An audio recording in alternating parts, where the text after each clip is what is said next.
Fortunately, episode 11 of Higurashi When They Cry, Sotsu, is a prime example of kind of where Higurashi's formula starts to get a little bit annoying.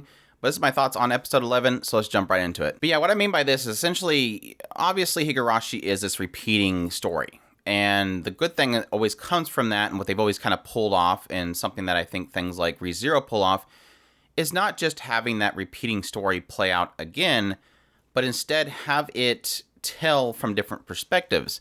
And unfortunately, like I said, 11 is kind of, I don't know if maybe it's just my mindset at the current time watching this episode, a little frustrated by this episode just because a lot of it seemed like too much focus on the same stuff that we've seen before. I mean, we decided to essentially play out Rika's entire festival performance. It's like we've seen this about 15 times at this point. I know I'm exaggerating, but it's like, you know, they're trying to fill in the gap. It's like, wow, this studio is getting away with murder right now because everybody else is animating full episodes, and they're like, yeah, we only have to animate maybe 10 minutes worth of episode because we have all this other stuff that we're going to replay.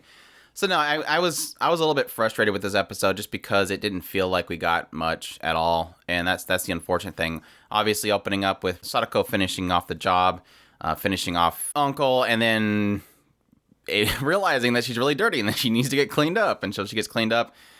Rika shows up. Rika offers to help her clean the house, but she's like, no, it's fine. It's just a little bit dirty. It's fine. She goes to the festival. We get a replay of the whole scenario with them having their usual fun. We did a little bit of glimpse into Rika kind of lamenting on the fact that even though Hanyu can't be there, she's going to enjoy the festival, and this is her perfect world that she wants to get.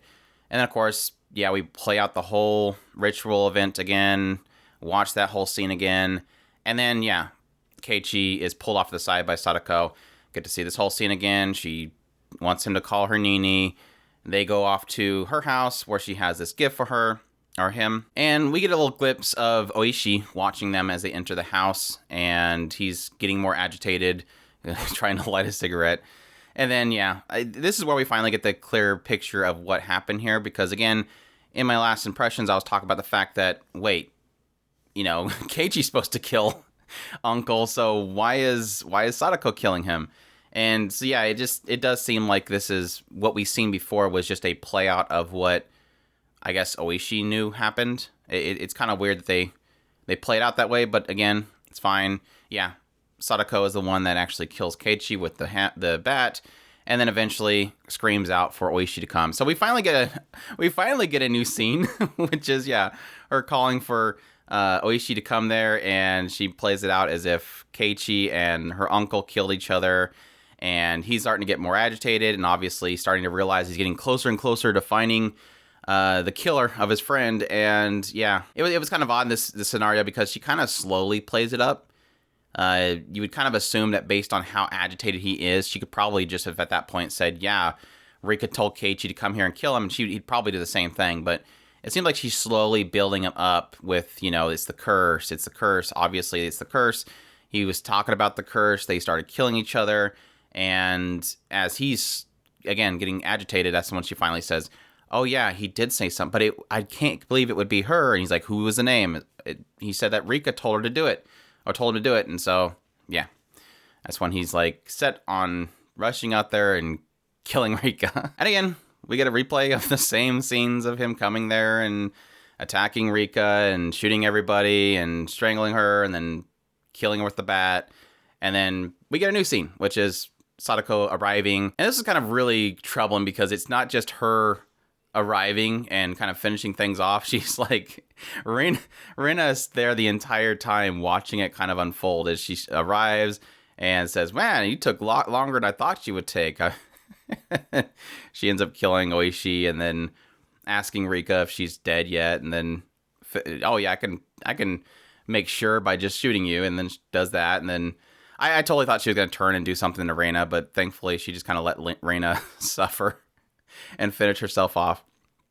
We did get a brief insight, or we did get a brief viewpoint of Yua, and Yua is apparently watching Hanyu, and she's like, what would you do, Hanyu? You can't do anything. You're a failure. You can't even look into the fragments themselves. So it's basically confirming the fact that not only is Hanyu separate, she can't be with Rika at the moment.